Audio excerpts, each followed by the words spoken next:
జీవము, నీతిమంతుల యొక్క వాడబారి జీవము.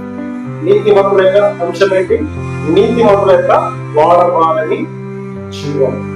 ప్రభునందు ప్రియమైన దేవుని యొక్క సంగమ, కీర్తనలు 1వ కీర్తన 3వ వచనాన్ని మనం ధ్యానించుకున్నట్లయితే, మొదటి కీర్తన 1వ అధ్యాయము 3వ వచనం.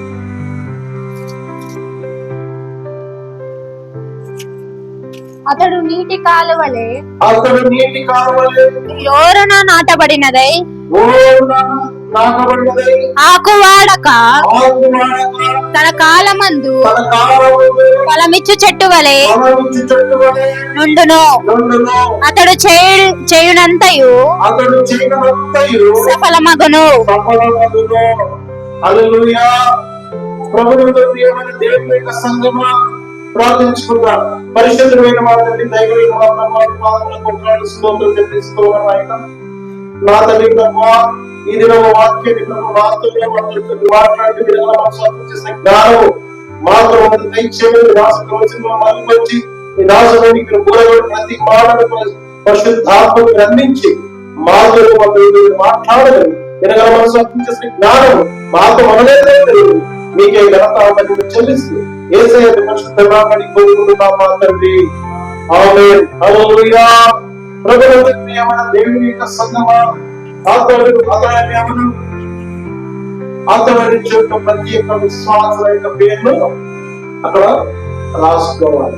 హల్లెలూయా. అతడు ఎక్కడంటే నీటి కాలువ ఏమన్నా నాటబడినది. ఏమన్నా ఎక్కడ నాటబడింది? అతడు నీటి కాలువ ఏడు నాటబడినది. ఆకు వాడక తన కాలంలో ఫలమిచ్చు చెట్టు వలె నుండును. అతడు చేయనంతయు సఫలమగును. హల్లెలూయా. అతడు ప్రతి విశ్వాసి ఎక్కడంటే నీటి కాలువ సాదృశ్యము సంఘము, నీటికి సాదృశ్యము దేవుని యొక్క వాక్యం. అతడు అనగా మానవుడు చెట్టుకు సాదృశ్యం. ప్రతి విశ్వాసి చెట్టుకు సాదృశ్యము, నీటికి సాదృశ్యము వాక్యము, కాళ్ళకు సాదృశ్యము మందిరం. మరి ఎక్కడ నాటబడి ఉన్నాడంట?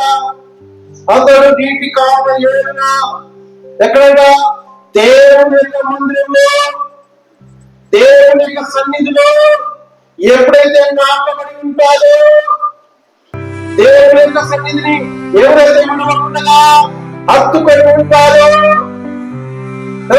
అటువంటి వాళ్ళు ఏదైనా ఏడు నాటబడి ఆకు వాడక. ఏం వాడకట? ఆకుకు సాదృశ్యము ప్రతి సమస్యలు కావచ్చు, ప్రతి ఇబ్బందులు కావచ్చు, ప్రతి రోగము కావచ్చు కదా. సమస్యలు వచ్చినప్పుడు ఎప్పుడైతే దేవుని విశ్వాసం లేనప్పుడు మనం ఏం చేస్తున్నామంటే, ఎప్పుడైతే దేవుని విశ్వాసం లేనప్పుడు, అవిశ్వాసం ఉన్నప్పుడు దేవుని మనం ఏం చేస్తామంటే మర్చిపోతాం. సమస్యలు వచ్చినా, ఇబ్బందులు ఏమంటారంటే నేనంత ప్రార్థన చేసినా దేవుడు వినలే వింటాడు కదా. ఎప్పుడైతే నీవు అవిశ్వాసంగా ఉండి పాపంలో జీవిస్తూ ఉన్నప్పుడు, పాపం అనేది నీకు అడ్డుగోలుగా ఉంటూ ఉన్నప్పుడు నువ్వు ప్రార్థించి ప్రతి ప్రార్థన దేవుడు ఆలకించడు. హల్లెలూయా. అవునా కాదు?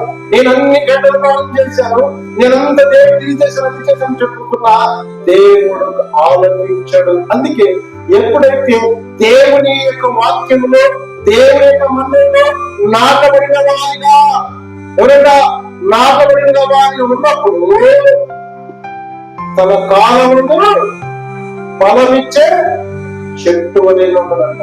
అంటే ప్రభువుతో ప్రియమైన దేవుని యొక్క సంగమా, ఏ చెట్టు అయితే కాలంలో నాటబడినప్పుడు అది వర్షం ఎదురు చూడదు కదా. వర్షము ఎదురు చూడదు. వర్షం వచ్చినా రాకపోయినా అది చింతలు ఉండదు. కారణం ఏంటంటే ఆ యొక్క చెట్టు నీటి కాలం ఏదో నాటబడి ఉన్నది కనుక దానికి నీరు సమృద్ధిగా. దేవుని ఎంతో నాటబడి ఉన్నప్పుడు, దేవుని వాక్యం నాటబడి ఉన్నప్పుడు, దేవుని నీకు ఉన్నప్పుడు అందుకే దేవుని యొక్క వాక్యం మానవులు ఐశ్వర్యులు కాదు, దేవుని యొక్క ఆశీర్వాదమే ఐశ్వర్యులుగా మారుతున్నాడు. అంటే దేవుని యొక్క వాక్యంలో, దేవుని యొక్క మందిరంలో ఎప్పుడైతే అతుక్కుని ఉంటావో, దేవుని యొక్క కృప నీలో ఉన్నప్పుడు దేవుని ఆశీర్వదిస్తాడు. హల్లెలూయా. అందుకే తన కాలమందు ఫలమిచ్చే చెట్టు వలె ఉండునంట. ఏ కాలము? ఎప్పుడైతే ఏదో నాటబడిన కాలేదు, నాటబడిన చెట్టు అది వర్షాకాలం వర్షాలు ఎదురు చూడదు. అవునా కాదు? దానికి ఎందుకంటే ఏ కాలేదు నాటబడింది కాబట్టి దానికి అది వాడిపోవడానికి ఛాన్సెస్ లేదు. అవునా కాదు? చెట్టుకు నీరు ఎప్పుడైతే లేకపోతుందో అప్పుడు ఖచ్చితంగా వాడిపోదు. అవునా కాదు? అందుకే నీతిమంతుడైన జీవము వాడబడని జీవము. నీతిమంతుడు అంటే దేవుని వాక్యము ఎప్పుడైతే విశ్వాసం ఉంచి, ఎప్పుడైతే దేవుని నమ్మకం వచ్చి దేవుని యొక్క మందిరంలో వాక్యములు ఎదుగుతున్నప్పుడు నీ ఆత్మ జీవితము వాడిపోవడానికి సాధ్యమయ్యే. అవునా కాదు? ఎంతో మంది యేసుప్రభు సన్నిధికి వస్తూ ఉంటారు. ఎలా వస్తారంటే వారు అవసరపడకు స్వార్థపరంగా వస్తూ ఉంటారు. అవునా? ఎప్పుడైతే దేవుడు అవసరం తీర్చాడు, దేవుని మందిరము వద్దు. అవునా కాదు?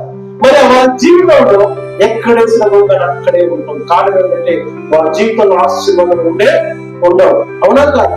దేవుడు ఎప్పుడైతే నాగమని చెప్పి, ఎప్పుడైతే కాలేదు ఏదో నాగమని చెప్పి ఎవరైతే పక్షిగా ఉంటుందో, ఆత్మ జీవితంలో ఏ ఒక్కరు దేవుని సన్నిధిలో దేవుని యొక్క వాక్యంలో నాగబడినప్పుడు వారి జీవితం సుఖ సంతోషంతో ఆనందంతో ఉంటుంది. హల్లెలూయా. ఏమి ఉన్నా ఏమి లేకున్నా దేవుని క్రీస్తులో ఉన్నంతా ఆనందంగానే ఉంటారు. అవునా కాదు? ప్రభువుకు ప్రియమైన దేవుని యొక్క సంగమా, ఎప్పుడైతే వారి యొక్క జీవితము ఎలా ఉంటుందంటే పచ్చిగా ఉంటుంది. పచ్చిగా ఉంటుంది. ఎందుకంటే అది కావులకు నాటబడిన చెట్టు కాబట్టి. దేవుని మందు నాటబడిన ప్రతి విశ్వాసి వాక్యములో, ప్రార్థనలో జీవిస్తున్న వారి జీవితం ఎలా ఉంటుందంటే పచ్చిగా ఉంటుంది. హల్లెలూయా. తన కాలమందు ఫలమిచ్చే చెట్టు అనే ఉంటుంది. చెట్టు ఎప్పటికి కూడా తన కాలం వచ్చిందంటే ఫలాన్ని దాచుకోదు. ఎందుకంటే అది నీటి సమృద్ధిగా ఉన్నప్పుడు, ఆ నీటిలో ఎదుగుతూ ఉన్నప్పుడు, దేవుని యొక్క సన్నిధిలో ప్రతి విశ్వాసి ఎప్పుడైతే వాక్యంలో ఎదుగుతూ ఉన్నప్పుడు, వాక్యాన్ని జీవిస్తూ ఉన్నప్పుడు ఫలమిచ్చే వారిగా ఉంటారు, ఫలవంతులుగా జీవిస్తూ ఉంటారు. హల్లెలూయా. అందుకే ఆ చెట్టు ఎలా ఉంటుందంటే ముసలితనం అంతా కూడా చిగురిస్తుందంట. ఎప్పుడు ఇస్తుందంట? చూడండి, కీర్తనలు 92 కీర్తన 92 వారి ముసలితనమందు ఇంకా చిగురు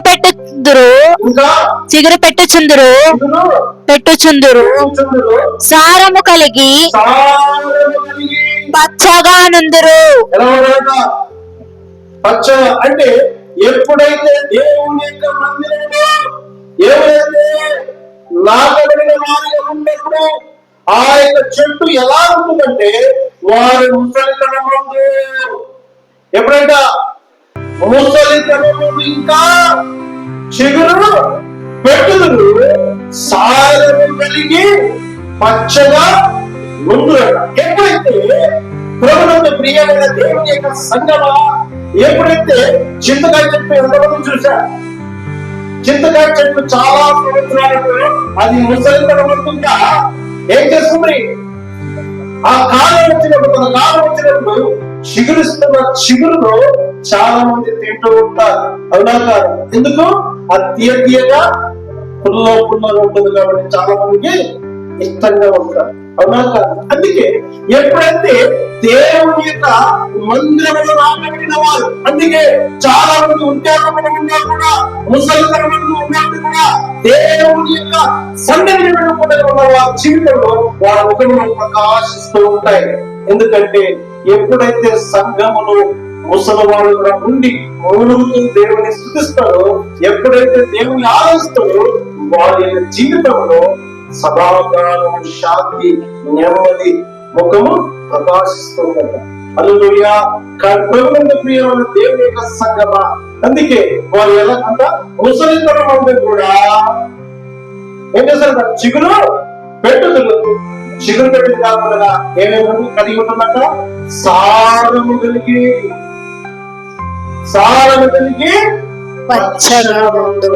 పచ్చగుంటుందంట. అంటే చెట్టుకు సారం లేకపోతే నిలబడగలుగుతుందా? అవునా కాదు? సారం కలిగి ఉండాలి, దానికి ఏముండాలి? నీళ్ళు అవసరం, అవునా కాదు? ఎప్పుడైతే నీళ్లు దానికి పడే పారుతున్నప్పుడు ఆ చెట్టు ఎలా ఉంటుందంటే అది ముసలితనం అవుతుంది కూడా, వాడిపోకుండా. అవునా కాదు? ఏ చెట్టు అయితే నీళ్లు లేకపోతే, ఎండాకాలం చూడండి చాలా చెట్లు ఎండిపోతూ ఉంటాయి, ఆకులు వాలిపోతూ ఉంటాయి, అవునా కాదు?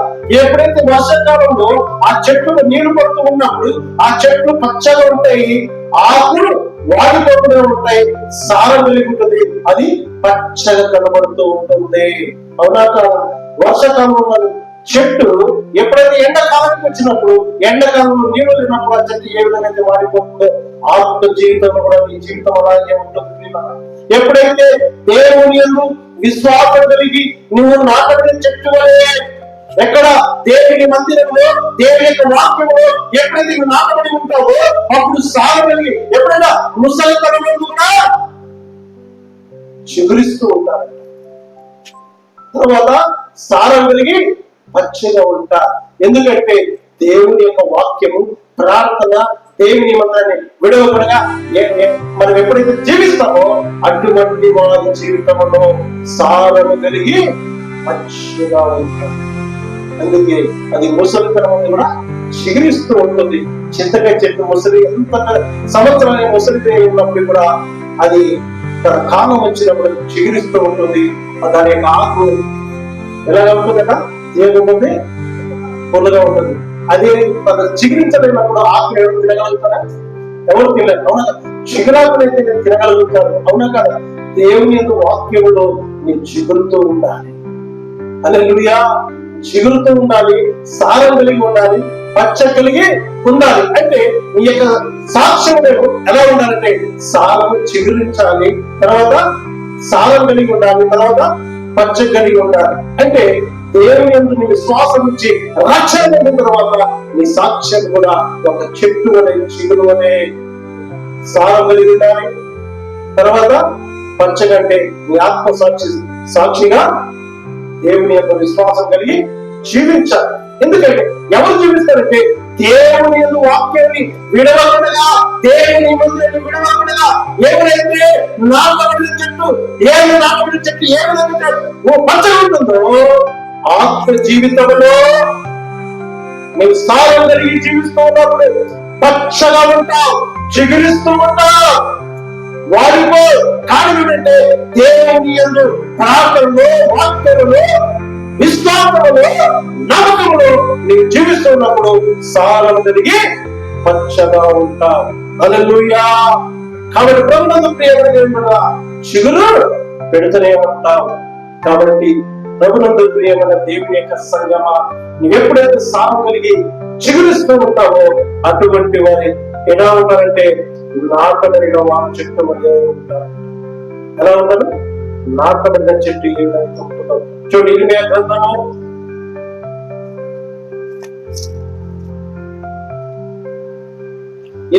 17వ అధ్యాయము 8వ వచనం. వాడు జనముల యొద్ద నాటబడిన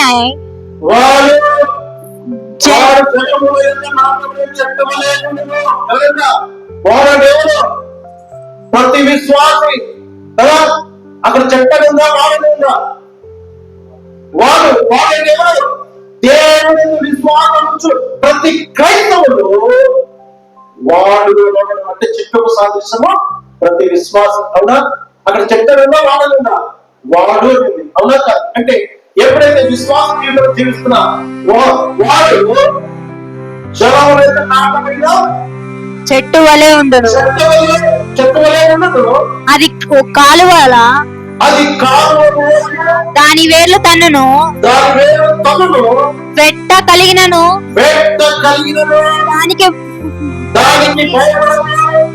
దాని దాని ఆకు దాని ఆకు పచ్చగా నుండును, వర్షం లేని సంవత్సరం చాలదు, కాపు మానదు. హల్లెలూయా. ప్రభువుకు ప్రియమైన దేవుని యొక్క సంగమా, ప్రతి విశ్వాస జీవితంలో దేవుని వాక్యంలో దేవుని మందిరంలో ఉన్నవారు, దేవుని యొక్క ప్రార్థన ఉన్నవారు ఎలా ఉన్నారంటే వారు జలముల యొక్క నాటబడిన చెట్టు వలె ఉన్నారంట. ఎక్కడైనా జలముల యొక్క అంటే జలములుగా దేవుని యొక్క వాక్యము నాటబడిన వారిగా ఉన్నప్పుడు కదా, అది కాలువ ఓళ్ళు దాని వేరును తన్నినను వెంట కలిగినను దానికి భయపడదు. హల్లెలూయా. హల్లెలూయా. గమనించాలి ప్రియ సంగమా, దేవుని యందు విశ్వాసం కలిగి జీవిస్తున్న నీవు, నీ ఆత్మ జీవితంలో ఎదుగుతున్న నీవు ఎప్పుడైతే వేరు అంటే వేరు తగ్గుతున్న ఆత్మ జీవితంలో దేవుని యొక్క వాక్యం నీ హృదయంలో వాక్యం ఎదుగుతున్నప్పుడు, ఆత్మ జీవితంలో ఎప్పుడైతే చెట్టు ఎదుగుతున్నప్పుడు దాని వేరు ఏం చేస్తున్నా భూమిలో లోతులు పట్టుకుంటూ వెళుతుంది. అవునా? అది ఎప్పుడైతే లోతులు పట్టుకుంటూ వెళ్ళినప్పుడు ఆ చెట్టు గాలి వచ్చినా తుఫాను వచ్చినా అది పట్టడానికి సాధ్యం లేదు. ఎందుకంటే దాని వేరు లోతులు కాబట్టి. అవునా? ఎప్పుడైతే వేరు లోతులు వెళ్ళిన చెట్టు ఏమైపోతుంది, గాలి వచ్చినా తుఫాను వచ్చినా అది పడిపోవడానికి సాధ్యం. అవునా? అంటే వాక్యంలో విశ్వాసం కలిగి జీవిస్తున్నప్పుడు, ప్రార్థనలో దేవుని మందిరాన్ని అర్థమై ఉన్నప్పుడు, దేవుని వాక్యాన్ని లోపడుతున్నప్పుడు, దేవుని ప్రార్థన చేస్తూ ఉన్నప్పుడు నీవు ఎలా ఉన్నావు?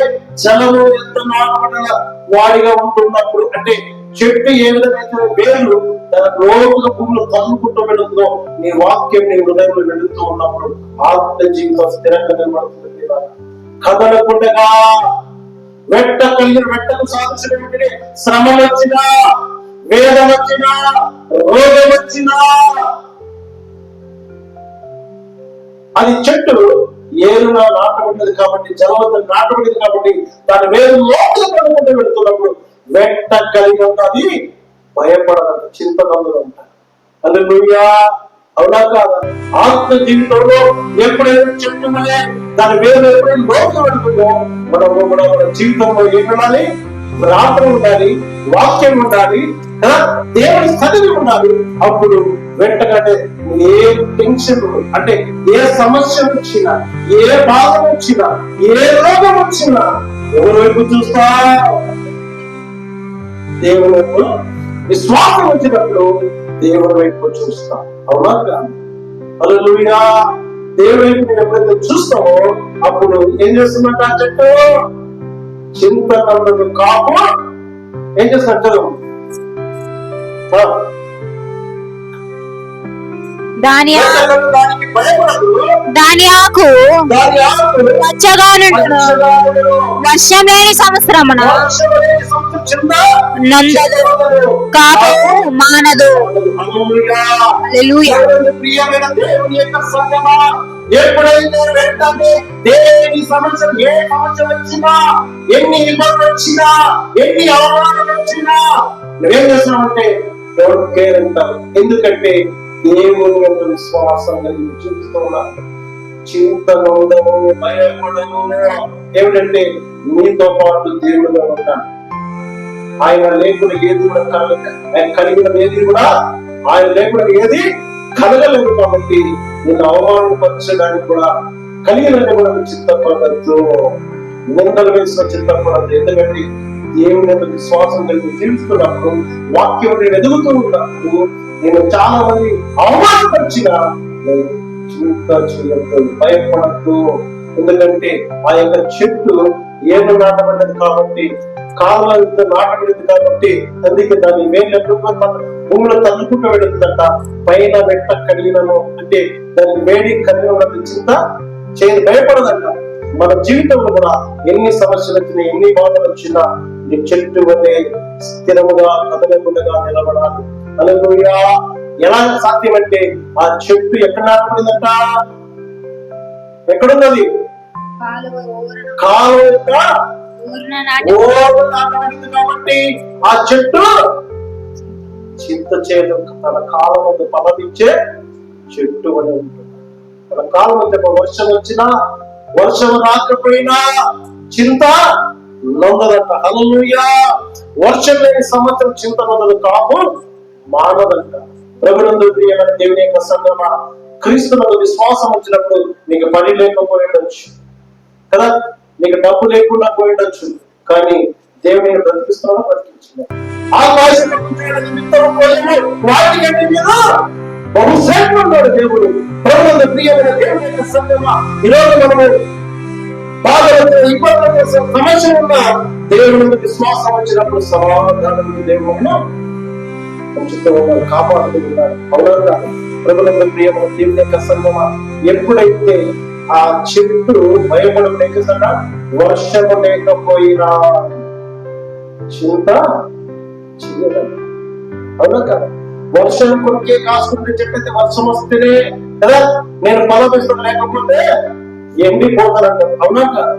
ప్రభునందు ప్రియమైన దేవుని యొక్క సంగమా, ఆత్మ జీవితంలో ఎదుగుతూ ఉన్నప్పుడు అందుకే చాలా మంది జీవితంలో ఏం చేస్తారంటే, ఎప్పుడైతే దేవుని మందిరానికి వస్తూ ఉంటారు, ఎలా వస్తూ ఉన్నారంటే వారి అవసరాల కొరకు వస్తూ ఉంటారు, వారి అక్కర్ల కొరకు వస్తూ ఉంటారు, వారి స్వస్థత కొరకు వస్తూ ఉంటారు. ఎప్పుడైతే స్వస్థత వచ్చిన తర్వాత, స్వస్థత కార్యం జరిగిన తర్వాత దేవుని మందిరంలో అడుగు పెట్టిన వారు ఎలాంటి వారంటే, వర్షం వస్తే చెట్టు ఏ విధంగా అయితే పచ్చగా ఉంటుందో కదా, దేవుడు కార్యం చేసిన దేవుని మందిరంలో మొక్కలు కనబడుతూ ఉంటాయి. అవునా కాదు? దేవుడు ప్రార్థన వినకపోయినప్పుడు, వాళ్ళ జీవితం ఆత్మీయతలు ఎదగలేనప్పుడు, దేవుని వాక్యములో ఎదగలేకుండా, ప్రార్థనలో ఎదగలేకుండా, దేవుని విశ్వాసంలో ఎదగలేనప్పుడు వారి జీవితం ఎలా ఉంటుందంటే అది వాడిపోతుంది. అవునా కాదు? ఎలాంటి వారంటే వర్షం వస్తే ఏ విధంగా చెట్టు ఎదుగుతుందో అలా దేవుడు కార్యం చేస్తే మాత్రమే దేవుడు అందరికి వస్తారు, లేకపోతే కదా. అందుకే వాక్యం ఎదుగుతున్న విశ్వాసం ఏం చేస్తారంటే, దేవుడు కార్యాలు చేసినా చేయకపోయినా దేవుడు వలె ఉంటారు. శద్రక్ మోషక్ అబేద్నెగోల వలె ఉంటారు. అవునా కాదు? ప్రభువునందు ప్రియమైన దేవుని యొక్క సంగమా, ఎలా అంటే అందుకే శద్రక్ మోషక్ అబేద్నెగోలు రాళ్ళు తీసుకొని ఏం చేశారు, విగ్రహాన్ని సిద్ధపరిచాడు కదా. ఆ విగ్రహం ఎవరైతే ఒకటి వాడిని అగ్నిగుండం వేస్తాం, కాల్చి వేస్తామన్నాడు. కానీ శద్రక్ మోషక్ అబేద్నెగోలు ఏమన్నారంటే, ఒకవేళ ఏంటంటే ఒకవేళ చెప్పండి, ఒకవేళ మా దేవుడు మమ్మల్ని రక్షించకపోయినా పర్వాలేదు, మేము మాత్రము ఆ విగ్రహానికి మొక్కము అన్నా. హల్లెలూయా. అందుకే వర్షము లేని కాలం ముందు చింతన ఉన్నది చెట్టు, అది ఏం చేస్తుందంట, వర్షం వచ్చినా వర్షం రాకపోయినా అది ఎలా ఉంటుందంట, ఫలం ఇచ్చే చెట్టుగా. వాక్యం ఎదుగుతున్న ఆత్మవిశ్వాసం కలిగిన వారు దేవుడు కార్యాలు చేసినా చేయకపోయినా, నా దేవుడు నాకు రక్షణ ఇచ్చాడు, నా దేవుడు నాకు ఏమిచ్చాడు, రక్షణ ఇచ్చాడు చెప్పి దేవుడు హత్తుకొని ఉంటారు, విడవరు. ఎలా అంటే ఆత్మ జీవితంలో అంటే ఏరును నాటబడిన చెట్టు అనే కాలువ నాటబడిన చెట్టు ఏ విధంగా అయితే వర్షాన్ని చూడదు కదా, అది వర్షాన్ని భయపడదు, వచ్చిన రాకపోయినా అది తన కాలంలో పంపించే చెట్టు అది కాపు మానవులకు. అవునా కాదు? ఎప్పుడైతే దేవుని విశ్వాసంగా జీవిస్తున్న ప్రతి విశ్వాసి ఎలా ఉంటారంటే, దేవునికి ఇవ్వాల్సిన వాళ్ళు కూడా దేవుని పనికి తన సమయం కావచ్చు, తన ధనము కావచ్చు కదా, దేవునికి ఎప్పుడుగా ఉండలేదు. ఎందుకంటే వాక్యం ఎదుగుతున్నవా ఎవరండి, వాక్యం ఎదుగుతున్నవారు. ఆ చెట్టు ఏ విధంగా అయితే అది వర్షము లేకపోయినా భయపడదు, చింతనదు, తన కాలమును ఫలమిచ్చే చెట్టు వల్ల ఏ విధంగా ఎదుగుతుందో, ఆత్మ జీవితం ఎదుగుతున్న వారు కూడా తన యొక్క జీవితంలో మరి దేవునికి సమయం కావచ్చు, ధనం కావచ్చు, దేవుని పరిచయం కావచ్చు, అది చేయకుండా ఇవ్వకుండా మానలేదు, రాకుండా ఉండలేదు. అవునా కాదా? ఎందుకంటే మరి ఎక్కడున్నారంటే ఆత్మ జీవితంలో చెట్టు వలె కావ్యంగా నాటబడిగా చెట్టు వలె ఉంటారు. కాబట్టి అందుకే దేవుని విశ్వాసం కలిగి వాళ్ళు జీవిస్తూ ఉంటారు. అటువంటి వారు ఎప్పుడు కూడా దేవుని మందిరం విడిచిపెట్టి వెళ్ళారు. అవునా కాదా? ఎందుకంటే చాలా మంది దేవుని సన్నిధికి వచ్చినప్పుడు నాకు అది చేయడం ఇది చేయడం చెప్పి ఎంతో మంది ఈరోజు దేవుని సంఘాన్ని విడిచిపెట్టి వెళ్ళిపోయిన ఎంతో మంది ఉన్నారు. వాళ్ళు ఎటువంటి వారు అంటే వర్షము వచ్చినప్పుడు మాత్రమే, ఎప్పుడైతే పొలంలో విత్తనాలు విత్తుతున్నామో ఆ విత్తనం విత్తినంత వర్షం వస్తేనే పొలంలో పండిస్తుందా, వర్షం లేకపోతే పండిస్తుందా? అవునా కాదు? వర్షం వస్తేనే పండిస్తుంది. అయితే ఏరు యొక్క నాటబడిన చెట్లు వర్షంలో నాటి రాకపోయినాయి కదా. ఎక్కడ? నది తీరం నాటబడిన చెట్టు కదా. ఎప్పుడది వర్షానికి చింత చేయదు. వర్షం వచ్చినా రాకపోయినా ఎప్పుడు నాటబడిన చెట్టు అది ఎలా ఉంటుందంట, వేరు తప్పుకుంటూ వెళుతూ ఉంటుంది కదా. తుఫాన్లు గాలి వచ్చినప్పుడు రోడ్డు మీద వెళుతున్న పెద్ద పెద్ద చెట్లు పడిపోతూనే ఉంటాయి. అవునా కాదు? కానీ అంటే ఆ చెట్టుకు ఎప్పుడైతే వేరు పైన లేనప్పుడు, లోతుగా లేనప్పుడు వారు ఆ చెట్టు పడి ఆత్మ జీవితంలో కూడా విశ్వాసం కలిగిన జీవిస్తున్న వారు ఎన్ని శ్రమలు వచ్చినా, ఇబ్బందులు వచ్చినా, అవమానాలు వచ్చినా దేవుని సన్నిధికి వదలకుండా ఉంటారు. ఎటువంటి వారు అంటే వారు నాటబడి, అంటే ఎక్కడ నాటబడిన వారు దేవుని యొక్క వాక్యంలో దేవుని సన్నిధిలో నాటబడిన వారు ఎప్పుడు కూడా కదలదు. హల్లెలూయా! ఎవరు కూడా కదిలించలేరు. అవునా కాదు? కాబట్టి ప్రభువుకి ఎవరు దేవుని యొక్క సంగమా. అందుకే ఏ చెట్టు అయితే అది నాటబడిన చెట్టు, కాపిచ్చే చెట్టు, వర్షం రాక చింతన చెట్టు ఎలా ఉంటుందంటే ఆహారం ఇచ్చే చెట్టు వలె ఉంటుందంట. హల్లెలూయా! ఎలా ఉంటుంది? ఆహారము ఇచ్చే చెట్టు వలె ఉంటుంది. చూడండి, యెహెజ్కేలు గ్రంథము 47వ అధ్యాయము 12వ వచనం. నది తీరమున పక్కల ఆహారం ఇచ్చు సకల జాతి వృక్షములు పెరుగును, వాటి ఆకులు వాడిపోవు, వాటి కాయలు ఎప్పటికీ రాలవు. ఈ నది నీరు పరిశుద్ధ స్థలంలో నుండి చిన్నది గనుక ఆ చెట్టు నెల నెలకు కాయలు కాయును, వాటి పండ్లు ఆహారమునకును, వాటి ఆకులు ఔషధమునకు వినియోగించుచున్నాను. ప్రభునందు ప్రియమైన దేవుని యొక్క సంగమా, ఏ చెట్టు అయితే నాటబడినప్పుడు, దాని వేరు లోతుగా నిండినప్పుడు, అది నది తీరు నాటబడిన చెట్టు ఎలా ఉంటుందంట? ఆహారం ఇచ్చే చెట్టు వలె. ఏమిచ్చే చెట్టు?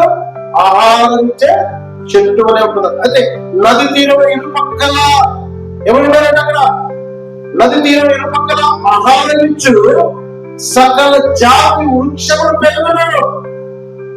నది అనేది, నది సాదృశ్యం ఏంటి? దేవుని యొక్క మందిరంలో ఎప్పుడైతే నాటబడి ఉన్నప్పుడు, మందిరం వెతుకుతూ ఉన్నప్పుడు, మందిరం అభివృద్ధి చెందుతున్నప్పుడు, దేవుని ఆశ్రయిస్తూ ఉన్నప్పుడు, అందుకే నది తీరం ఇరుపక్కల ఆహారం సకల జాతి వృక్షములు పెరుగును, వాటి ఆకులు వాడి పోవంట. హల్లెలూయా! ఏం వాడిపోవు? ఆకులు వాడిపోవు. ఆకులు సాదృశ్యం ఏంటి?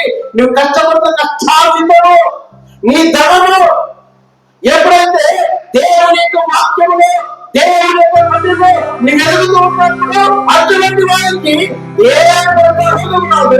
అటువంటి వారు ఎవరు కూడా డాక్టర్లు పెట్టరు. అవునా కాదు? పెడతారా? అవునా కాదు? ఆకుకు సాదృశ్యం ఏమిటంటే నువ్వు కష్టపడుతున్న డబ్బు ఎప్పుడు వాడిపోవడం. అంటే నేను కష్టపడది అన్యాయంగా ఎప్పుడు రాలేదు. హల్లెలూయా! అవునా కాదు?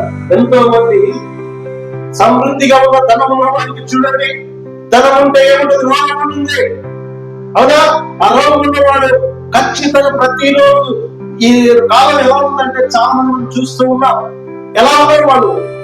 ఇంకా రేషన్ ఏదైతే స్టాక్ పెట్టుకుంటారో నెలంతా కూడా ట్యాబ్లెట్లు రేషన్ లాగా సిద్ధపరచుకుంటూ ఉంటారు. అవునా? బీపీ, షుగర్ అంట, ఆది ఆ రోగం ఈ రోగం అంటూ ఎంతో మంది డాక్టర్లు పెడుతున్నారు, పెట్టట్లేదు. టాబ్లెట్ పెడుతున్నారు, పెట్టట్లేదా? అదే కాదు. అంటే దేవుని యొక్క కృపను పొందుకుని దేవుని యొక్క ఆశీర్వాదాలు ఎవరైతే పొందుకున్నారో అటువంటి చెప్పేవాట ఆకు వాడిపోకుండా.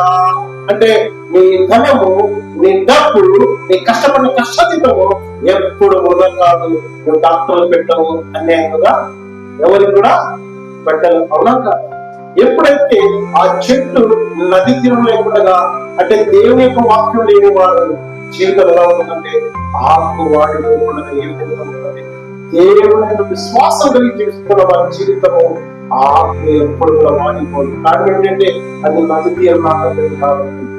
దేవుని యొక్క వాక్యము నాటబడి దేవుని కృపలో నేను దిగుతూ ఉన్నావు, దేవుని సంఘంలో నేను దిగుతున్నావు, దేవునికి తోడుగా ఉన్నప్పుడు నీ జీవితం ఎప్పుడు కూడా వాడిపోబడిగా పచ్చగా ఉంటుంది. అంటే కష్టపడుతున్న కష్టపడుతూ, అందుకే దేవుడు అంటున్నాడు నవ్వులు ఎంత కష్టపడిన ఐశ్వర్యం కావాలి, దేవుని యొక్క ఆశ్రయమే ఐశ్వర్యంగా మారుతున్నాం. దేవుని ఆశ్రయం కావాలి. అందుకే ప్రభుత్వ ప్రేమ దేవుని యొక్క సంగమా, నువ్వు కష్టపడుతూ ఉన్నావు, నీతిగా జీవిస్తూ ఉన్నావు, నీకు 10,000 జీతం ఉన్న 10,000 నీ సమృద్ధిగా బ్రతకాలి, శాంతి సమాధానంతో నేను జీవించగలుగుతాను. అదే 10,000 1,00,000 రూపాయలు సంపాదించిన వారికి సమాధానం ఉండదు. కారణం ఏంటంటే వారికి దేవుని కృప ఉండదు కాబట్టి. అందుకే దేవుని కృప లేని వారికి సమాధానము ఉండదు. అవునా కాదు? అందుకే వారి జీవితం ఎలా ఉంటుందంటే ఆకు ఎప్పుడైతే వాటిని నటించి నీరు లేని చెట్టు ఏ విధంగా అయితే ఆకు వాటిని వాలిపోతుందో, సమాధానం లేని వారి జీవితంలో కూడా, వారు కష్టపడిన కష్ట జీవితం కూడా దేనిపోతుందంటే అప్పుల వల్ల, వడ్డీలకి, రోగానికి, కదా డాక్టర్లకే. అవునా కాదు? ప్రభునందు ప్రియమైన దేవుని యొక్క సంగమ, అందుకే ప్రభునందు ప్రియమైన దేవుని యొక్క సంగమ, దేవుని కృప, దేవుని సన్నిధిలో జీవిస్తున్నాము. దేవుని కృప ఉన్నప్పుడు ఆ యొక్క ఆకు ఎప్పటికీ కూడా వాడిపోదు. ఆకు వాడిపోదు.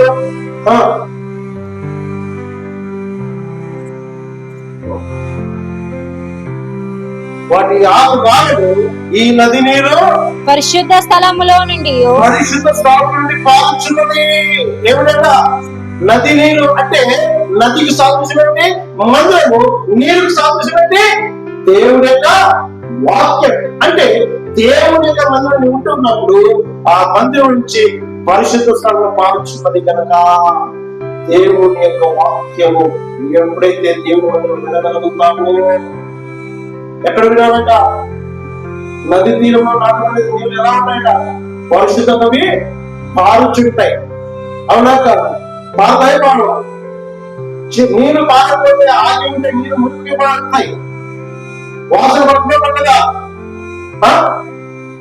చాలా మంది ఏంటంటే ఈ రోజు దేవుని యొక్క మందిరము సినిమా పేర్లు కాదు, ఏం కాదు.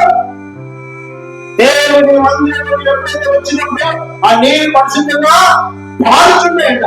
అంటే దేవుని యొక్క మందిరానికి వస్తూ ఉన్నప్పుడు వాక్యము ఉండగలిగితే వాక్యం పరిశుద్ధంగా నీ హృదయంలో మారుతూ ఉంటుంది, నీ హృదయంలో మాట్లాడుతూ ఉంటాయి.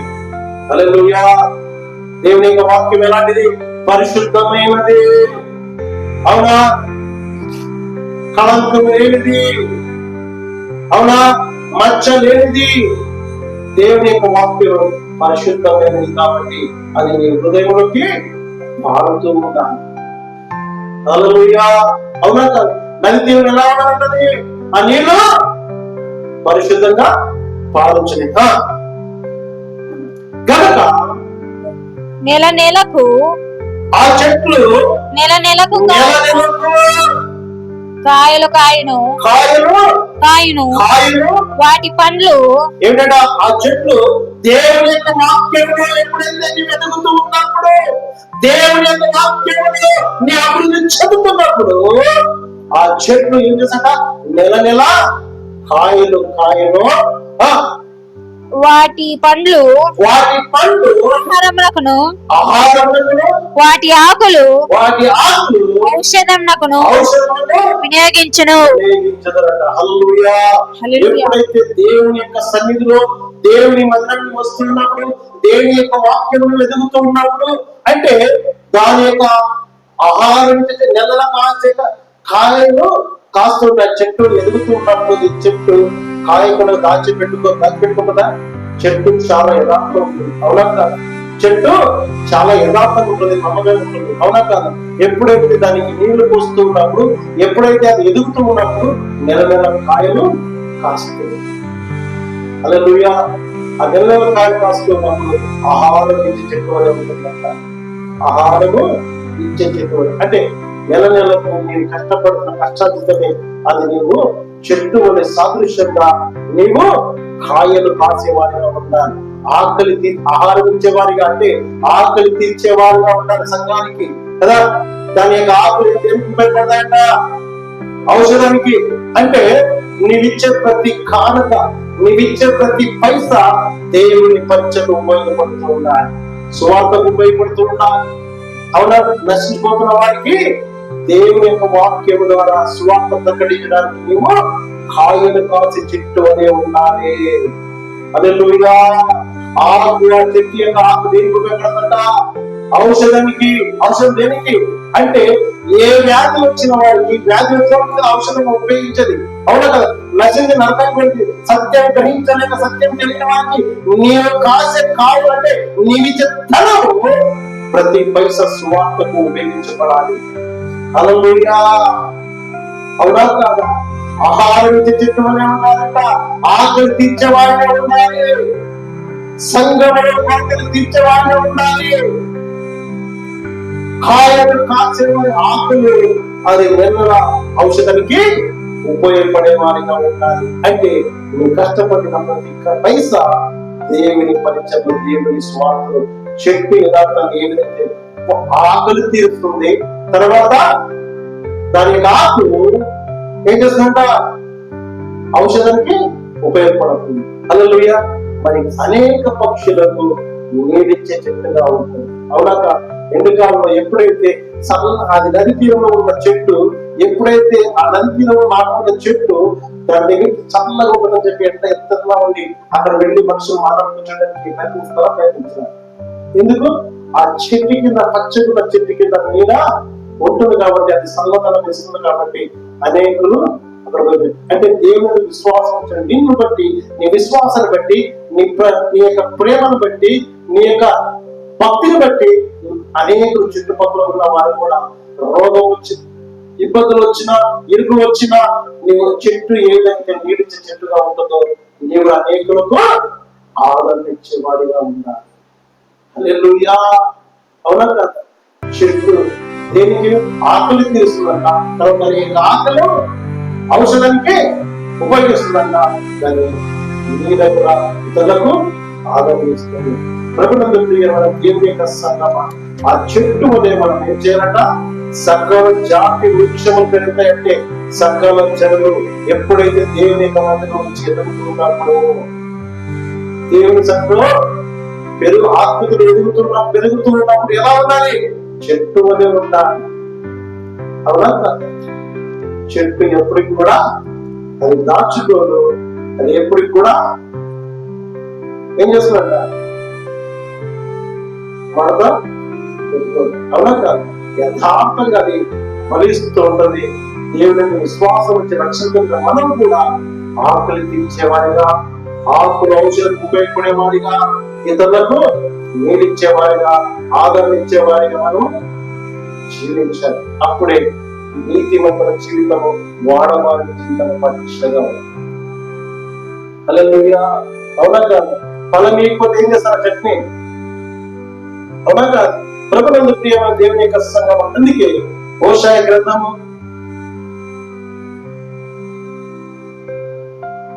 14వ అధ్యాయము 8-9 చూడండి.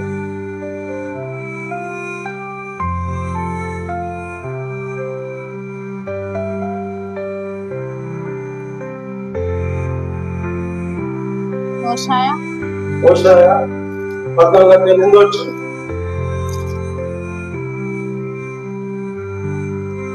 నాతో కూడా బయలుదేరి.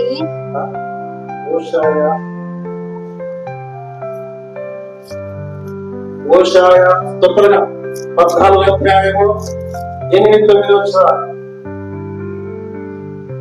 ఎఫ్రాయిము బొమ్మలతో బొమ్మలతో నాకు ఇంకా పని ఏమి? నేనే అలంకరించుచున్నాను. నేనే అలంకరించుచున్నాను. నేనే ఎఫ్రాయిమును గూర్చి విచారణ చేయుచున్నాను. నేను చిగురు పెట్టు సారవ వృక్షము వంటి వాడను. నా వలనే నీకు ఫలము కలుగును. జ్ఞానులు ఈ సంగతులు వివేచింతురు. బుద్ధిమంతులు వాటిని ఎలానగా మార్గములు చక్కనివి నీతిమంతులను అనుసరించి తిరుగుబాటు చేయు దారికి అది అడ్డము గనుక ప్రభువునందు ప్రియమైన దేవుని యొక్క సంగమా, ఎఫ్రాయిము బొమ్మలతో నాకింక పని ఏమి? లోకముతో నాకింక పని ఏమి? అవునా కదా? ప్రభువునందు ప్రియమైన దేవుని యొక్క సంగమా, నేనే అలంకరించుచున్నాను. అలంకరణ అంటే ఎప్పుడు ఎలా ఉంటాను? ఒక వివాహం చేసుకుంటున్న వధువుడు వరుడు ఎలా ఉంటారు? అలంకరించుకుంటారా, అలంకరించుకోకుండా ఉంటారు? వాళ్ళు ప్రత్యేకంగా అందరికంటే ప్రత్యేకంగా కనబడుతున్నారు. ఎందుకంటే అలంకరించుకున్నావా? అవునా కాదు? ప్రభునందు ప్రియమైన దేవుని యొక్క సంగమా, దేవుని యొక్క వాక్యములు ఎదుగుతూ ఉన్నప్పుడు నది తీరు నాటబడిన చెట్టుని పచ్చగా ఆహరించే ఆకర్షించి చెట్టుగా ఉన్నప్పుడు ఆకలించి ఆకర్షించే చెట్టు ఎలా ఉంటుందంటే అలంకరించుకునే వారిగా ఉంటుంది. హల్లెలూయా. అవునా? అలంకరించు వారిగా ఉండి నేనే ఎఫ్రాయిమును గూర్చి విచారణ చేయుచున్నాను. నేను చిగురు పెట్టు అంటే సమస్యల గురించి, ఇబ్బందుల గురించి కూడా నేను విచారణ చేయను. ఎఫ్రాయిం సాదృశ్యం ఏమిటి? ఈ సమస్య కావచ్చు కదా, బాధలు కావచ్చు, రోగం కావచ్చు, వాటి గురించి నేను విచారణ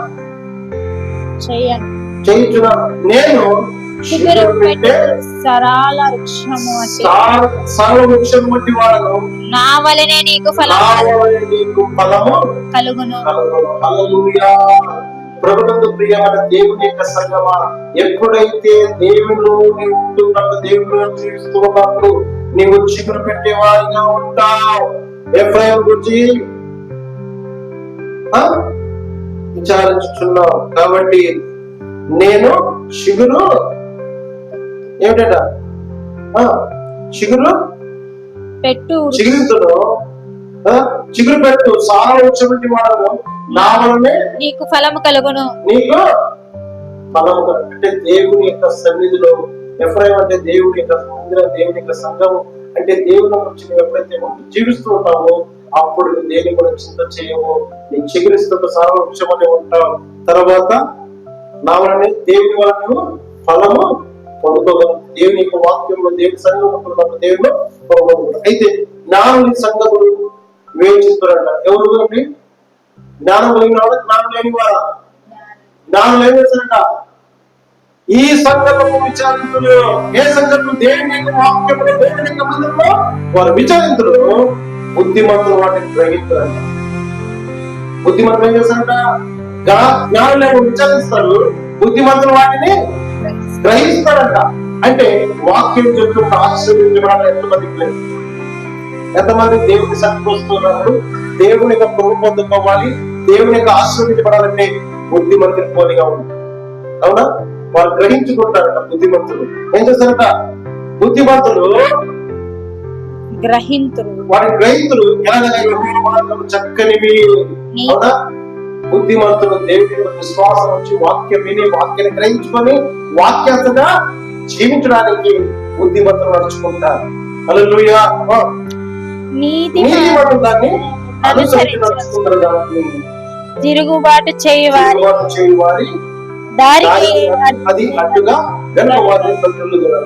నీతిమంతులుగా దేవుని విశ్వాసం వచ్చుతున్నారు, రక్షణ పొందుతున్నారు. నీతిమంతులు ఎలాంటి వారంటే అనుసరించి నడుచుకుంటున్నారు. కొందరు కానీ దేవుని సన్నిధికి వస్తూ ఉంటారు. అయితే తిరుగుబాటు చేయవారు చూసి ఏం చేస్తారట? మేసే గారిని కూసే గారిని చెడిపినని చెప్పి సామెత ఉందే, అవునా కాదు? కొంతమంది నీతి మన దేశానికి వస్తున్నప్పుడు ఫలమించే చెట్టుకి అడ్డగిస్తూ ఉంటారు, అవునా కాదు? చేసేవాడిని అడ్డగించేవారు ఉంటారు, అవునా? ఇచ్చేవారిని అడ్డగించేవారు ఉంటారు, ఎదిగేవారిని అడ్డగించేవారు ఉంటారు, అభివృద్ధి పొందే వారికి అడ్డగించేవారుగా ఉంటారు. ఎటువంటి వారంటే వారి నీతిని వెంబడిస్తున్న అంతే